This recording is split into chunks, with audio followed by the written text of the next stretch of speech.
बीड खंडणी प्रकरण आणि देशमुख हत्या प्रकरणी आता सुदर्शन खुलेला 2 दिवसांची पोलीस कोठडी सुनावण्यात आली आहे। खंडणी प्रकरणात सीआयडी कडूनही सुदर्शन खुलेची चौकशी सुरू आहे।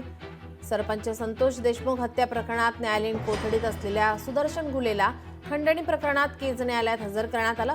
या दरम्यान सीआयडीने सुदर्शन घुलेची 5 दिवसांच्या कोठडीची मागणी केली होती, मात्र केज न्यायालयाने सुदर्शन घुलेला 2 दिवसांची पोलीस कोठडी सुनावली आहे। केज येथील आवादा एनर्जी पवनचक्की प्रकल्प चालकाकडून 2 कोटींची खंडणी मागितल्याप्रकरणी सुदर्शन घुलेसह इतर आरोपींवर केज पोलीस ठाण्यात गुन्हा दाखल होता, मात्र सुदर्शन घुलेला सरपंच देशमुख हत्या प्रकरणात अटक करण्यात आली होती।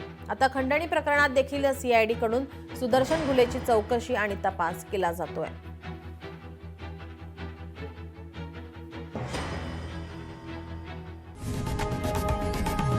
लोकशाही मराठी ऐका, पहा, जागरूक रहा।